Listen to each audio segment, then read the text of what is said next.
Pile and paper got them talking nice to me. Down the bottle, it be going right through me. Brown baby down to take a flight to me. They think that I'm stunting, but it's slight to me. Pile and paper got them talking nice to me. Guess that's why the labels want the rights to me. CD on my back and it feel light to me. They think that I'm stunting, but it's slight to me.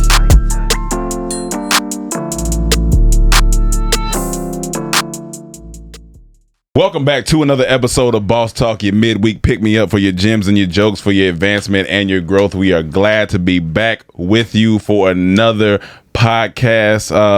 It's going to be a great one. If you've been here before, then welcome back to the community. You know, we always are uplifting and pushing people to be their best version of themselves. If you haven't been here before, bring your ass on in, man. We about to change your life in here, and you came in on a very good episode, all right? Because it's getting spicy, and I don't mean just because of where she's from. All right, here we go.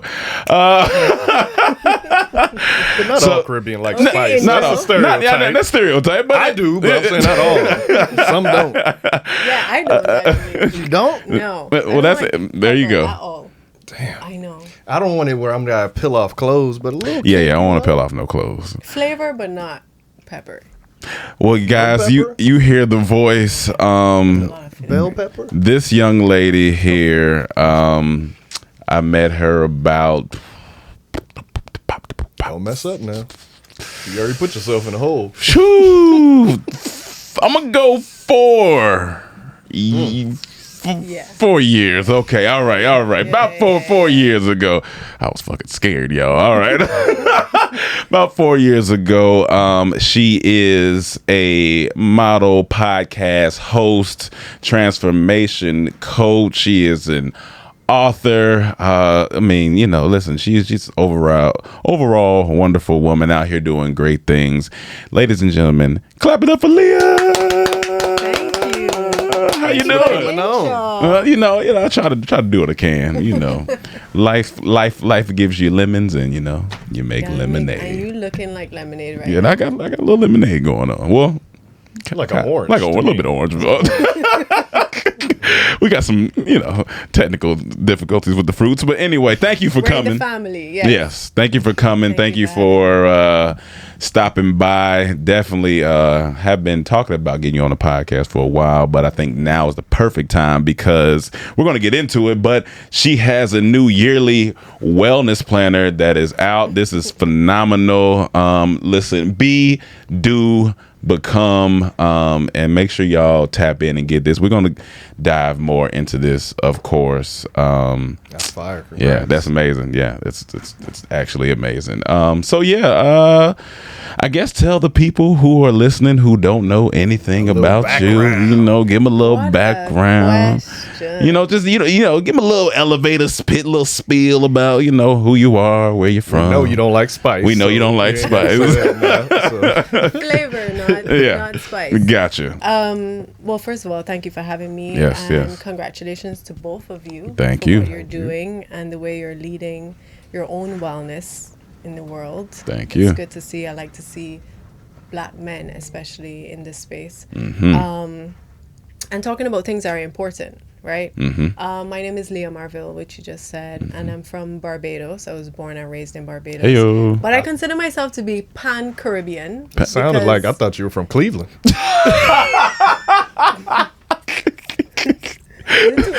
Hold it in.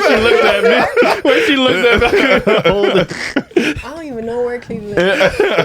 But no, I consider myself to be pan-Caribbean. I've lived in Jamaica, I've lived in Trinidad and Tobago, so you might hear a mix of accents. Gotcha. But my profession is my career profession started in law, and then I kind of transitioned into entertainment through pageantry. So I was Miss Barbados at one point in time, and then I evolved into international modeling, lived in South Africa, went all around the world and back, and landed now in LA as a podcast host, model, and coach, evolved into a coach. And I think, you know, life kind of brings you experience all these things, and then you kind of morph into eventually evolve into a space where you pursue purpose. I think that's where I am in life. Gotcha.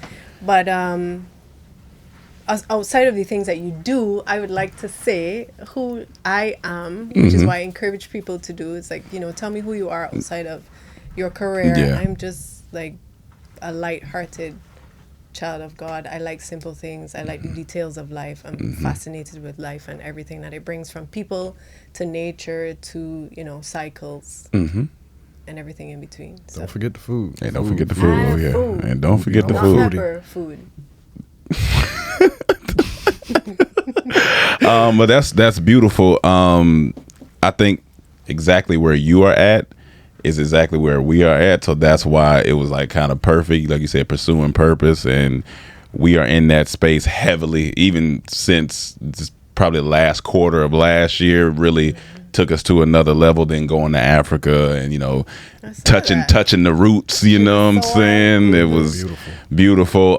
So today, ladies and gentlemen, we're going to speak about finding your truth, maybe what that means, what that looks like, how you can navigate that. So yeah, I'm excited about that. I want to ask, you spoke about getting into modeling and traveling.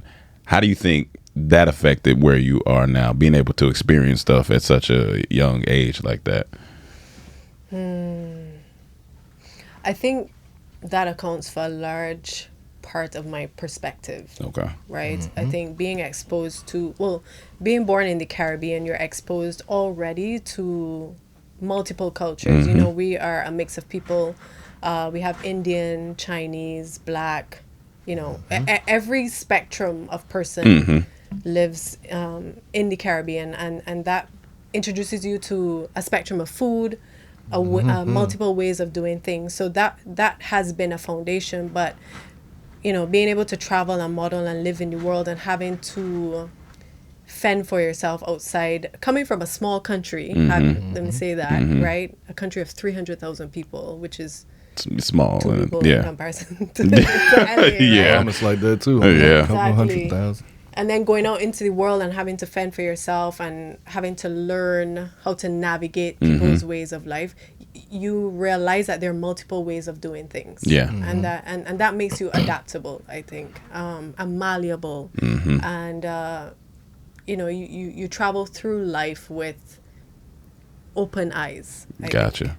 Yeah. Okay. That's what I love about travel, that expansion. You never come man. back the same. It's, I yeah, love that. it Was just- the pace an issue for you? Like, because the islands are slow paced, and you come to the States, it's a faster pace, depending on where you move. Right. Was that an issue for you when you was traveling? No, I think as Caribbean people, we bridge gaps. Like, we're small countries. So you're a construction worker. You Well, pretty much. You got a good one. If it's one thing we know how to do, is bridge a gap. for sure. Right? And that's because we are small islands with limited resources.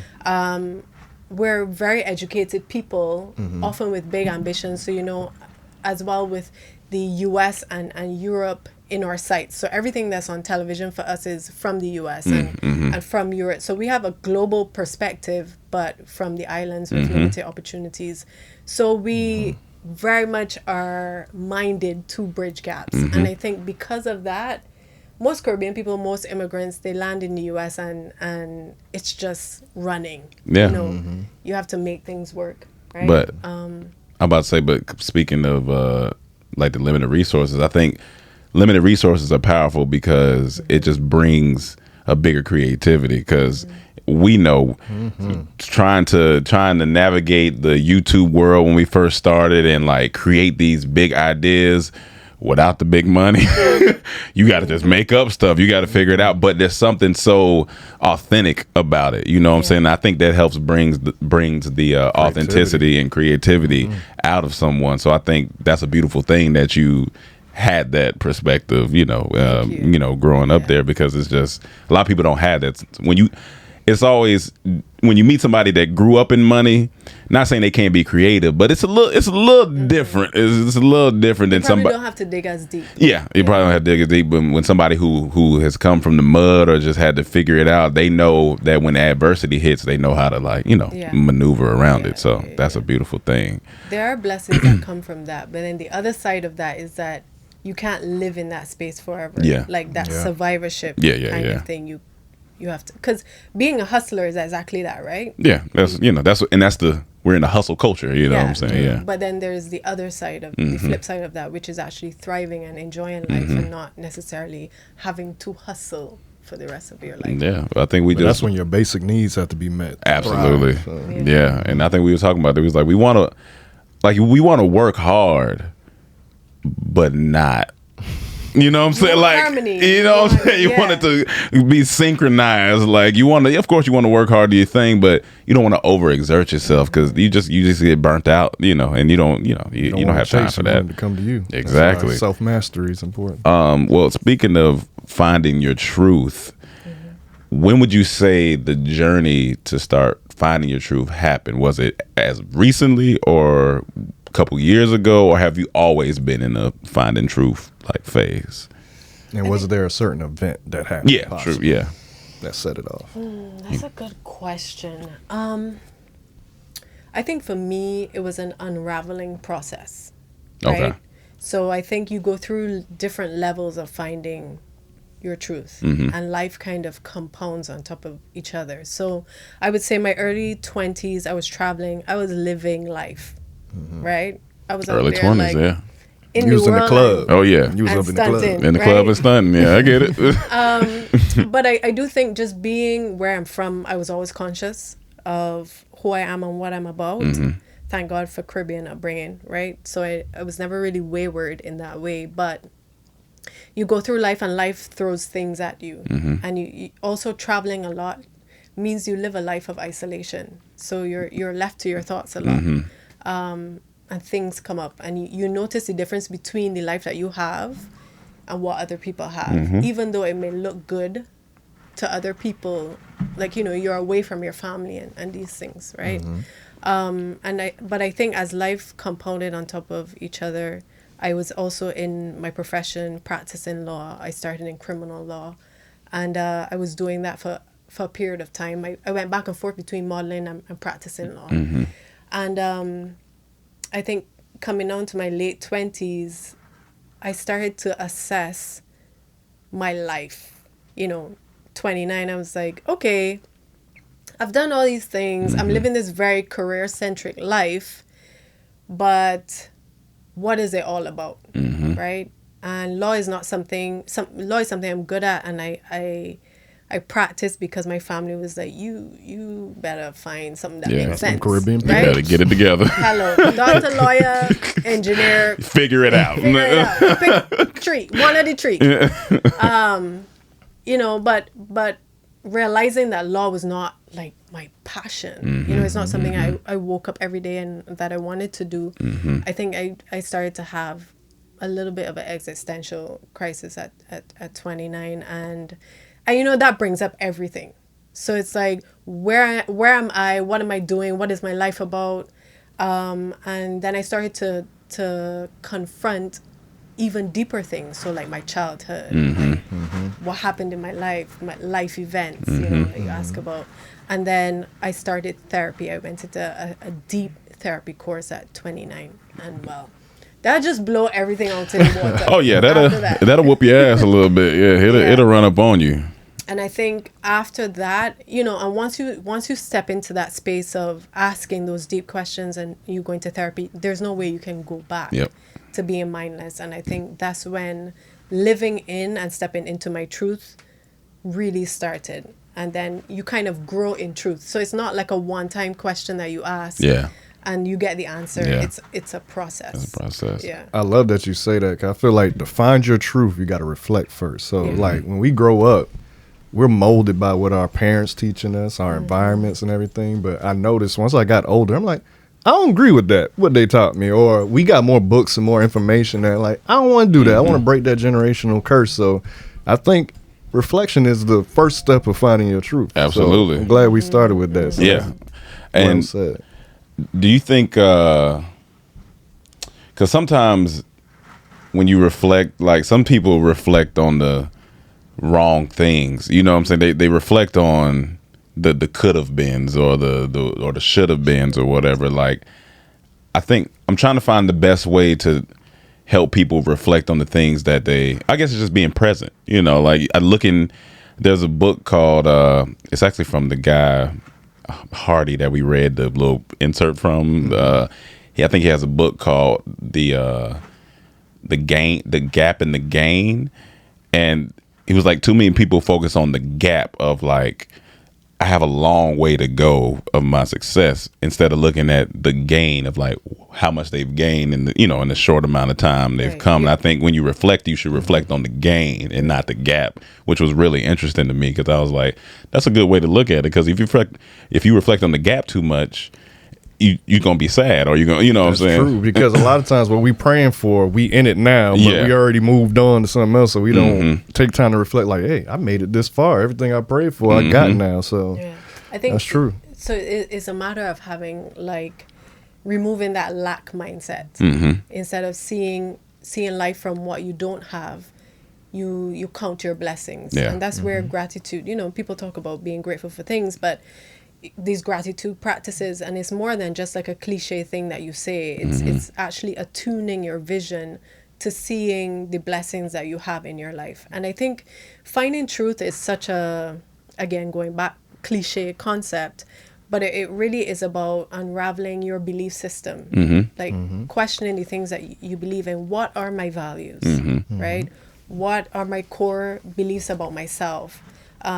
What are the things that I struggle with, that I'm consistently challenged with? Because there's a belief system in the things that you're challenged with, right? If it is that you are failing to launch all the time, or, you're not, you squandering opportunities, or you sabotaging yourself, that goes down to like a core belief, right? And I think when you start to ask yourself those deep questions, finding your truth becomes a part of that. But it's like an excavation of like, I mean, this all sounds like really elaborate, but it's an excavation of everything that is you, right? It's just coming down to like, what are the things that I like? What are my, what brings me joy? What's my belief system? What is my history?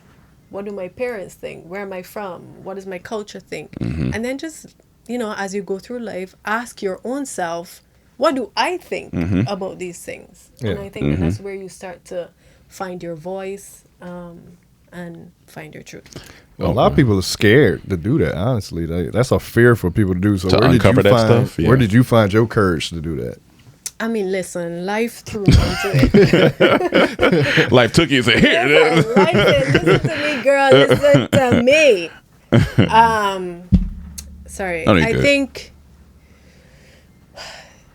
Yeah, man. I think you build a resilience, right? As you move through life. I mean, I don't present as a person who seems to have gone through it, but I've been through some very challenging things in my life. Why do you say that? I think that based on feedback. Like when people meet you, they feel like as if you didn't go through anything? So okay, so I'm from Barbados and I had a modeling career, which is not typical. At the time that I started modeling, there weren't many people being able to have certain opportunities. Gotcha. Not that is the case now. We've evolved past that. But, things look and present in my life as though I'm thriving. Gotcha. Okay. Right? Okay. I just was wondering why. Accomplishments. Yeah. Okay. Right? I got you. But courage. Being a lawyer and those kind of things. But then there's, on the other side of that, there's actual life that happens to you outside of the things that you're able to accomplish. Like from a very early age, I had to face what death looked like, death of a parent, those kind of things. And I think you build a resilience through life events. And so the courage was manufactured. It's like, you gonna have to put one foot in front of the other, honey, right? Yeah. Or stay where you at. Or stay where you're at. Yeah. So I think early in life, it was manufactured courage where I was just surviving. But then over time, I think now it's about realizing that you owe certain things to yourself, like to your own happiness, right? And yes, it may be hard in asking yourself those questions, but you're actually tapping into your heart and your feelings and ultimately creating a life that's finally in alignment with the things that you want. Okay. And I think if you don't do that, life will continually bring you challenges until you do that. You learn that Until you lesson. sit Yeah. down and ask yourself those So that's Everything starts yeah. within. That's another great point, guys. So when you're going through these things in life, just understand that you're building their resilience. You know what I'm saying? Like, I like how you said it's manufactured courage, because it's not like it just came. You know, it was just slowly built over time. I want to backtrack a little bit to therapy, right? Yeah. I want to backtrack a little bit to therapy because I did therapy for like 5 months at the top of last year, right? High five. So what I realized is, though, I don't know if you went through this, when you do therapy, like, because I stopped maybe like around June, right? When I stopped, I came out of it with a little bit of arrogance. So when finding your truth, you got to be careful, because as you are starting to work on yourself, a little bit of ego flows into it, because it's like, man, I'm out here working on, I do this, and until something else hits you, Right. and you like, I need to go back to therapy. So, so what I realized is it's the work. I thought the work was like kind of done. Like, she answered some questions. Like, I'm good to go. Like, I figured it out. I'm not good at all. No, I need I need more. So it's like, I just want to tell people, when finding your truth and going to therapy and things like that, you kind of got to be careful not to have that complex. I don't know if you went through anything like that, but you do feel as if, like, I got it now, you know what I'm saying, until something else happens. Did you go through anything like that? I was just wondering, because some people talk about it, some people don't. Yeah, I did. I think so. I think very early on, I was like, okay, I am enlightened. Yeah, and you start to see, because you see behind the veil of your own self, you start to see behind the veil of other people. Like, you should go to therapy. Yeah, you start to see, you start to point out people, right? Yeah. But I think that, so that arrogance sets in, but you quickly have to move that away, you do. because you realize that you've only gone to one level of it, and life continues to unfold, and it doesn't stop throwing things at you. This is what life is about, right? And the beauty about what life throws at us is, and this is where I like to get into in coaching, is that everything that comes to you is part of your unique path, right? The challenges, because they leave you with something, something valuable, a perspective that no one else seems to have, right? So it continues to happen. The work never stops. It will continue to land at your doorstep. But I do think that it's important to have humility. Yeah, for sure. And grace for other people as well. And also, as you become enlightened, to meet people where they're at, even if they're not at. That's very important. Yeah. That's very important, because if you don't, then you'll be annoyed by everybody. So you just got to be like, you know what? They aren't where I am just yet. You know what I'm saying? So, and hopefully you can pull people through. Yeah. So I know another thing that holds people back from finding their truth is they're scared of what people are going to think or say. So like that criticism, I know you say you were a model. How did you deal with criticism and not caring what people think so you can find your truth? Man, listen, I still care what people think. That's real. It's true. It's human, right? It's human. I would like to say, business, or, like, I don't care which parts of me would probably do, but you do care, right? You want to know that you are socially acceptable, or you want to know that the people that you care about the things that you're doing, right?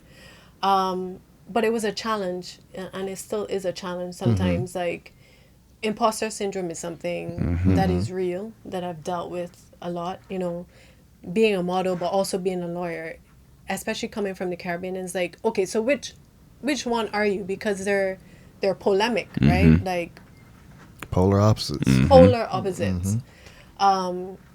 You know, so I dealt with that, and just like even now in my evolution of becoming an author and into coaching and stuff like that, I have to coach myself through the thoughts that come up. So I think it is an ongoing process. I think I have come to learn that every path that I've taken is informing where I'm going, right? And they all feed into the holistic, multi-dimensional person that I am. And so I give my imposter voice space to say what it has to say, but then there's another voice that I cultivate within myself that kind of soothes that and just forges the way forward. The point is to keep moving and not to get stuck in your own fears or what society thinks about you or where you should go.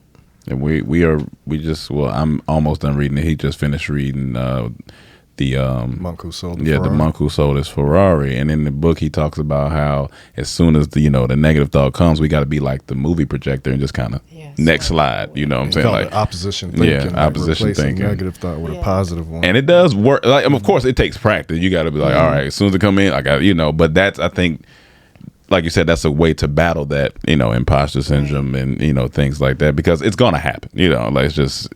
And I would encourage you, in addition to just swiping away, find a voice that counters that voice. Because the negative voice will always come in, right? Swiping away you might be denying yourself as well. Like you might be ignoring a feeling that is very real inside of you. So giving it space to say what it has to say, but also giving it a time frame to be like, all right, hurry up. All right, wrap it up, And then there's a voice that comes back and kind of soothes you. Like, okay, so you made this mistake. You could have done it better. But next time, this is what happened. This is probably why. And this is what you're good at. And these are the things that we know you are good at for sure. So next time you'll get it,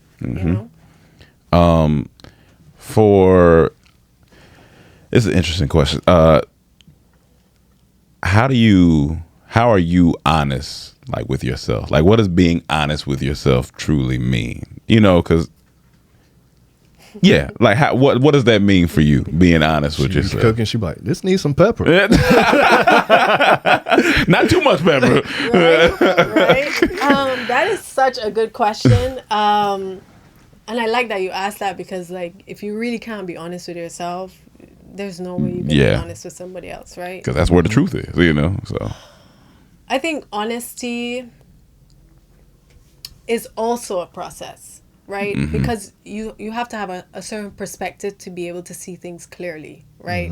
So some people might be looking at their life and say, well, honesty is, let's say you get into a confrontation between you and somebody, right? In your family, for example, your sister, to make life easy. And you'd be like, yeah, I was mad at her, but she gave me a reason too. So part of you might be thinking, okay, I'm being honest because I'm saying I was mad at her, but you're still deflecting, right? Gotcha, I think honesty, there's a certain perspective with honesty which allows you to really call yourself out, right? Not just appease your ego, but like really flat lay out all the cards on the table, call yourself out,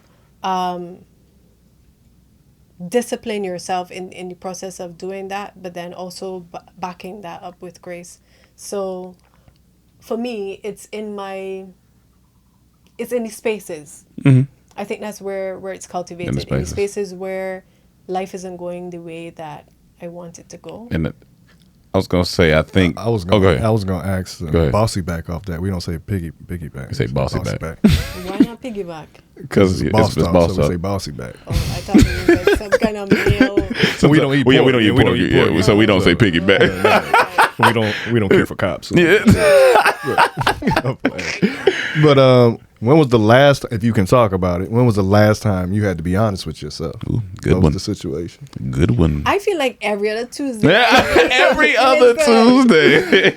It's another Tuesday. Yep. Trying to Put be on my honest. Conan, it's going up on Tuesday. What I gotta be honest. Gotta be about? honest. Honestly, I think I stay in a space of that. Yeah. I think I've practiced enough where on a day-to-day basis I stay in a space of that. Very recently. Okay. Very recently, actually the turn of this year, I had to like really, all right, Olia, let me sit down here and talk about this. You know? I was gonna say honesty. The honesty today can save you from the turmoil of tomorrow, because I feel like Where you read that at? in my head. All right. What dictionary? What you over there reading? You don't think that deep. The reason I say that is because, for example, take an athlete who isn't honest with himself, right? Keeps on trying to live this lifestyle, this life that he's living, gets a terrible injury, Right. which affects his being with his kids, which affects bills or whatever. But if he was honest with himself and said, you know what, I'm done. Like like, take the ego out of it. I'm not it no more. Which is, it's tough for anybody, or just like if a comedian or anybody just like, this ain't it ain't hitting for me no more, or It's like tough for them because that's their whole identity. it's the You whole- usually that's the play thing. Sports your whole life, And so so- that's all you know. And so I think with the honesty thing, you have to ask yourself, is my identity tied into like what? And that's what you gets back to. Just be. You're not the sports game. You're not the entertainer or whatever. So I feel like that's why being honest with yourself is so important, because it can save you from a lot of trouble, or even with a business. Like, say the business is not doing good, and you like, you know what? Nah, we got it. Now, next thing you know, you in the hole another $50,000-$60,000. You're like, I knew I should have stopped and listened to myself. But it's tough. It's tough to hear that voice to tell you to stop. So true. It's about being able to see the feedback that is consistently coming your way. Yeah. Because if somebody telling you something over and you know when life is saying to you, sir, think about this. it's not one time, two time, three times somebody tell you this. Yeah. You know what I mean? Yeah. So it's your ability to receive feedback, but also it's your ability to feel when you're not in flow. And I think if you find yourself forcing life in all areas or a particular category of life, then you really have to stop and be like, what's happening? What's here? going on? If it feels like a constant Yeah. journey through the mud, it's like, all right, this ain't doing what it needs to do no more. Like, nah. This is not your lane. Yeah, no. So for somebody who's listening to this and maybe they're listening to this and they're like, yeah, everything, all this sounds good, but they're like, Leah, but I don't know how to start finding my path. What would you say? Like, where should they start to get on that journey of becoming more truthful with themselves? The answer is really simple. And often people don't like it, but you have to start by getting still. It's a good You answer. have to learn to listen. Right? I think a lot of us spend our time in life just doing, chasing, striving. But the answers, you cannot find your truth without getting still.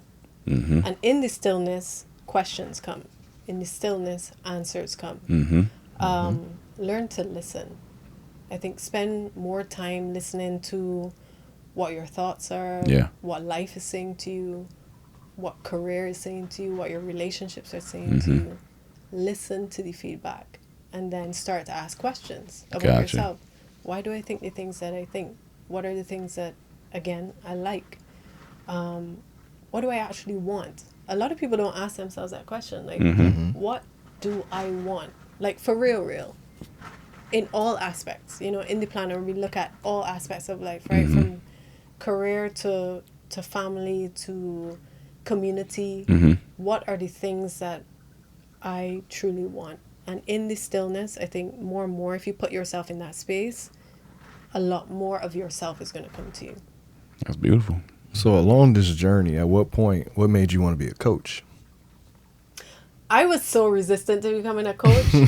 Oh my God, I fought it. You're like, me? Coach? What? I was like, what? Because also I spent a lot of time being a lawyer, and I think being a lawyer, you hold space for people.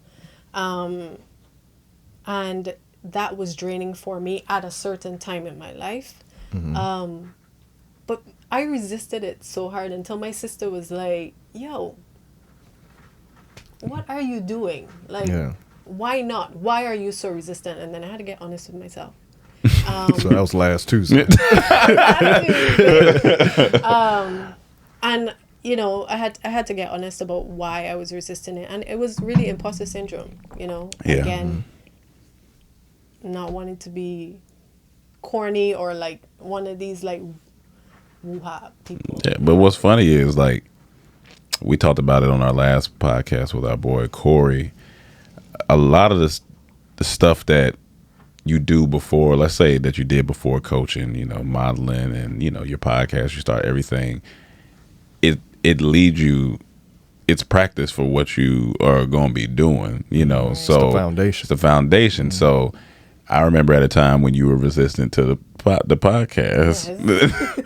Here you go with a podcast. Yes. But on that podcast, you're talking about stuff that you going to be coaching people through. So it's just like the journey. It's the journey. So you being resistant to it, it was gonna come up at some point. You just can't fight it. Like when stuff keeps coming up, like you said, it's almost like when people keep telling you something, you got to listen. It's like, all right, man. It's like, all right, even though I'm scared, I don't know what I'm doing, whatever. Let's go for it. And you know, how's that been since you started? Like, has it been, you know? It's been beautiful. That's good. Because, like you just said, I was already doing it. Yeah. In my personal life, it was who I was being for the people in my life, anyways, right? And it's what I already had practice in doing through my career.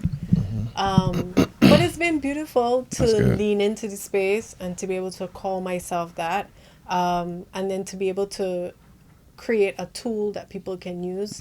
I like watching people step into themselves, like to create lives that are in alignment with themselves. I think you just find in a community of people who are like-minded in that way, it just feels like a safe, good, light, and joyful space. Yeah, they say serving is the highest form of love. So I mean, that's what you're doing. You serving. It's a big love language, you know, for a lot of people. Yeah. How did you feel when you got that first customer, your very first person to sign up for you to be their coach? I was scared. I was like, girl.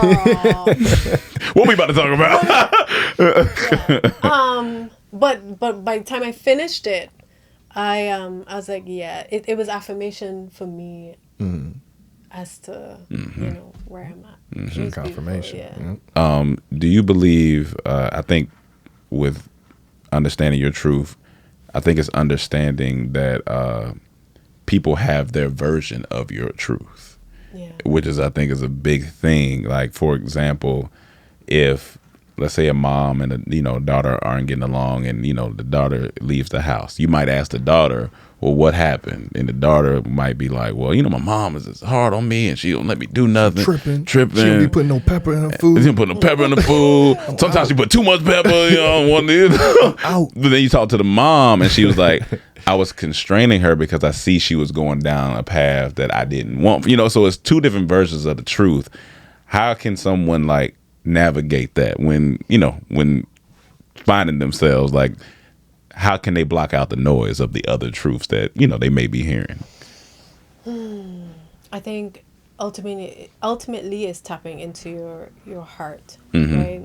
It's like what we just said, it's like giving all voices spaces to exist. You have to put everything on the table, right?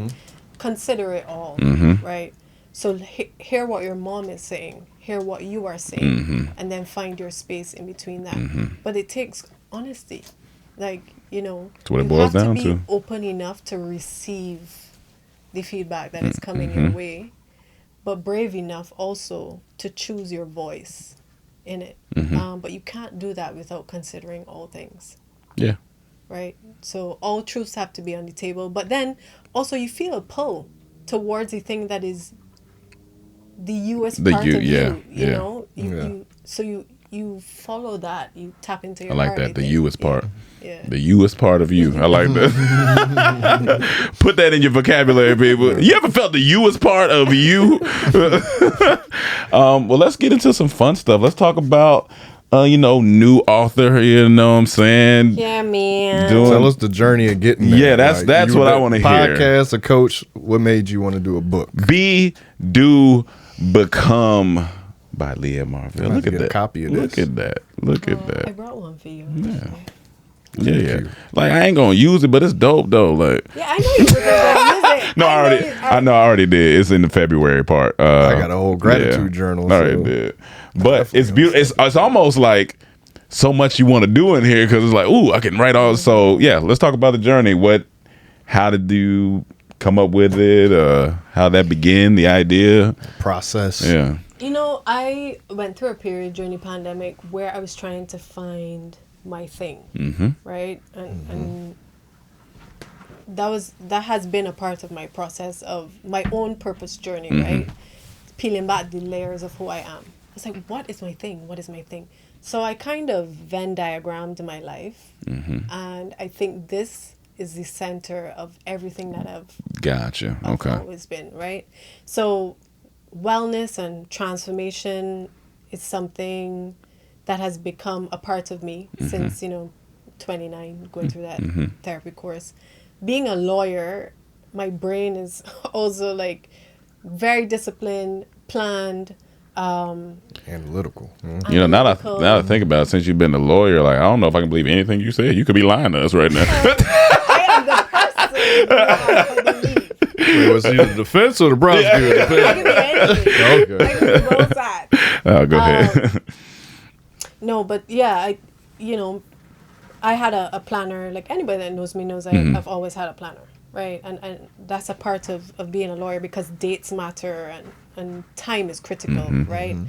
But then also having gone through, just traveled, lifestyle, like the style of the book is a lot of my personality, the fashion of it. Like it had to look good because I'm not going to write really it good.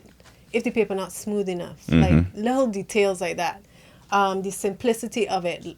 This expensive paper, y'all. This good paper right here. I'll check it out. It's heavy. Yeah, you can touch it. Don't read much something though. Yeah, it's like it's good paper. The style of it, it's aesthetic because I like aesthetic. So you started with just the nitty grit, like the detail first. Gotcha. Okay. Yeah. Now, with people, like, even when we started our sunglasses company, like, it's a lot of stuff that you just gonna learn along the way, like, because there's nothing that you don't know until you in it. We've been punched by a few different things a few times, So what was like one of the first hardships that you went through when trying to create the book? What was something that was like tough, or was it an easy process for you? Creating the book was easy, but I think managing my expectations has been a part of the process, right? Yeah. I cannot be everything to everybody, right? Man, I am not for everyone. That's a word. Right? And this is not for everyone. Yeah. I had to get comfortable with that and with understanding that what will come my way and, understanding that I've poured my heart into it and my good intentions, and I've prayed on it, and whatever transpires herefrom, is meant to be what it is, right? Yeah. And that I don't have to hold so tightly onto the reins of everything, right? So it would be my own expectations. Gotcha. In it. Okay. Yeah. Once you release it to the world, don't belong to you no more. Oh yeah. What would you say was one of your favorite parts, like, about the book or creating the book? Like, was the affirmations the fun part, or like what was the most enjoyable part for you? I have two fun parts. Okay. It's the stretches page. So it's writing. Yeah. Just how it like that. Oh, like the black. Okay, the And detail just of it. Okay. As simple as that is. Okay. That and creating the stretches, that was one of the fun parts for me. And, well, 3. The Bible quotes, that's something I challenged myself. Faith is a very strong part of my life. And I questioned whether I should have put it in there, to be very honest. Because of the way it may be received? Yeah, the way it may be Gotcha. received. And I had to step boldly into, that was part of my own faith, stepping boldly into my faith and putting that in there. And then the QR codes in the book. Yeah, I've seen, That lead to videos and other stuff. I think That's the that cool was part. Yeah. It's interactive. Like, I think that's the fun part. And when did you release it? What was the release date? Last November. Oh, A still week after fairly my new. birthday. Yeah, that's true. You're Yeah. a Scorpio? November. Hold on. Well, I got this. I got this. I got this. November. Okay, here we Let me know go. if I should Here we go. write you off. Here we go. Like getting Here we yourself go. in tough Here we go. situations. Like, why you? No. I got this. That's I not got part this. of your truth. I got Hurting this. yourself. I got Self-inflicted this. pain. Because she came through on my birthday, and I was like, "This is a good person." November. I don't know why I did this to myself. You did it twice today. You passed the first one, but 13th. You play like your memory don't work. You play like your memory don't work. I almost said so 13th, but no, that's dope. That's dope. So this was like your birthday gift to yourself too. That's that's amazing. cool. That's cool. Now, I want to ask because I'm just curious because one day we want to definitely do a Boss Talk book manual of some sort. What was this part like? The actual publishing part, like could you walk through some of that or? It's a lot simpler than Oh, you would think it oh is. okay. Yeah. Oh, Yeah. that's good to know. Yeah, you design the book. Yeah. You put it together. You find your printer. Your manufacturer. In fact, is this what you're asking me? Yeah. You put it together, and at the back of it, you see there is like an ISBN. You register it, and you put it out. You can put it out through a publisher. Gotcha. Which Okay. has a very systematic way, or you can self-publish, which the information on the internet is very much there. But Gotcha.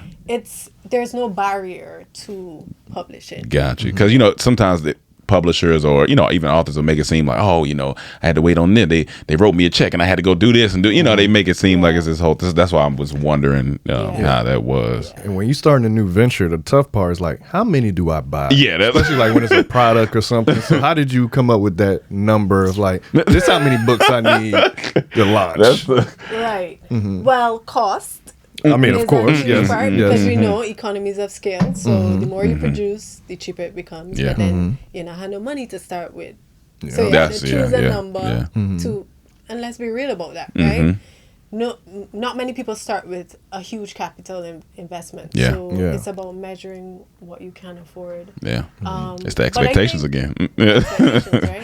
But I think being realistic, Yeah. steps, and knowing what I could manage to start with. Did you use analytics too? Like, all right, this how many people responding to this. Maybe this the number Yeah. I need to buy. Yeah. So what I did actually prior to this last year, I did a test launch of a vision exercise, which was like a paper booklet, and I put it on sale for like $10, and I measured how many That's people smart. bought that and downloaded it, and that's how I print. That's how I determined. That's how to you print get. this Yeah. way. That's Yeah. good.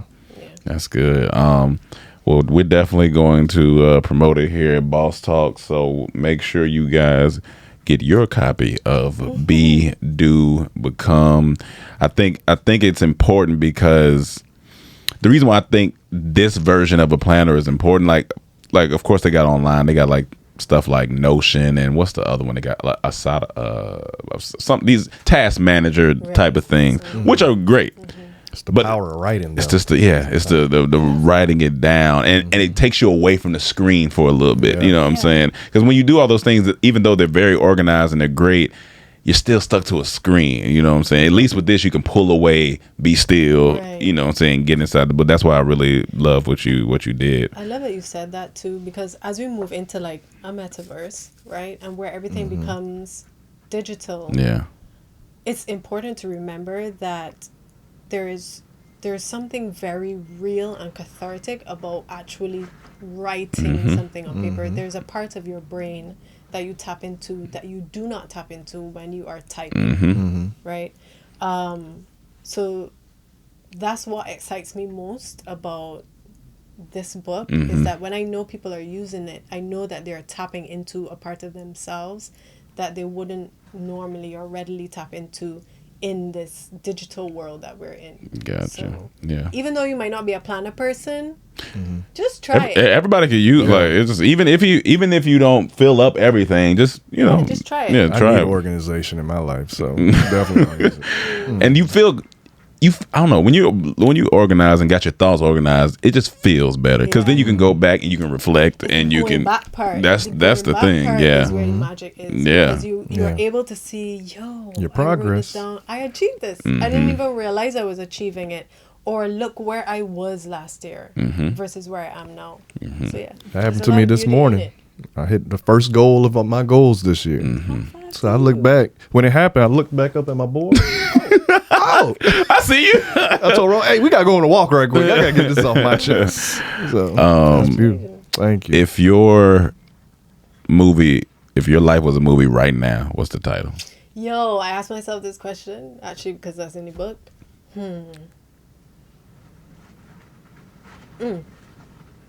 That's a good one. I would say not just Robin, there's other people on this island. That's funny. That's Rihanna's name for people who don't. That's I was funny. trying to cover it up. Yeah. You messed it up.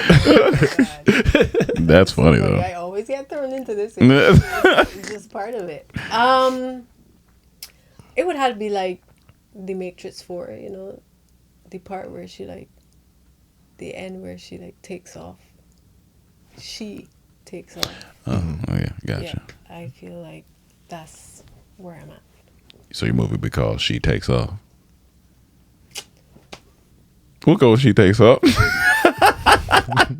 You know what I mean, though. I know what you Did mean. you watch Matrix? Yeah. 4? Is it 4, right? Yeah, I didn't like it. Oh yeah, it was cool. We didn't get into that part.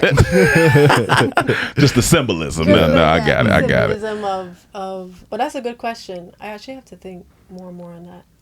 Yours.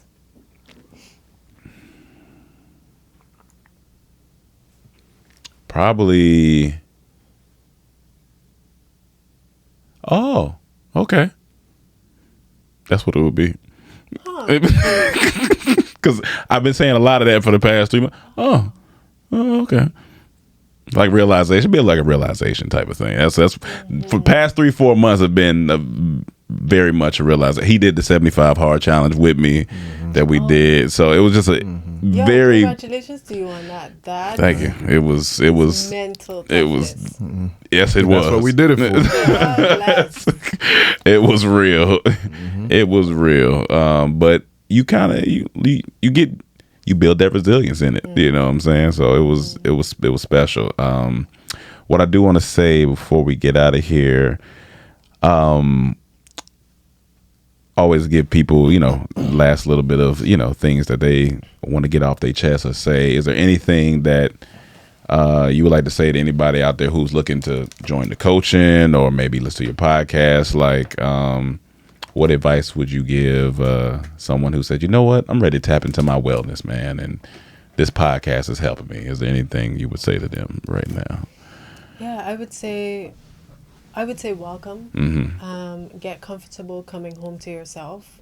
It's the most beautiful space that you can exist in. Your mind space and your heart space is your most valuable assets. It's through that you filter the world. It's through that you live. It's where you find your peace that everybody says you're looking for. It's the foundation from which you cultivate your relationships. You create impact. So yeah, get in there. There's nothing to lose. Come and home to everything yourself. To gain. So yeah. That's beautiful. Well, Leah, thank you for coming on with us. Tell the people where they can follow you on all of your platforms, and you tell them where they can come check you out at, where they can get the book at. Well, they can find me at leahmarville.com. That's where the book and everything that stems from me is. Life of Lemonade TV is also there, but Leah Marville on all platforms. Gotcha. You'll find. And how podcast been going good? You got new season, new show episodes coming? Yeah, revamping. So before you knew, we shared people's stories, and now we're looking to like cover topics like relationships, love. That. Gotcha. And I know you were doing your like book reading, which was amazing. Like every Wednesday. Every Wednesday. Every Wednesday you would do. How much would you read? Like for like an hour? I would read for an hour. I'd read a chapter. And she would really be on here reading. I'm like, she is on here reading. What, on IG? Yeah. It was weird. Honestly, this is a moment of honesty, and I'm starting it back tomorrow. Okay. Right? I found myself doing this in the pandemic. I'm a reader. For sure. It's one of my things. Mm-hmm. And I just felt like compelled to read to people, but I was also aware that Instagram is not the place where people come for this kind of content.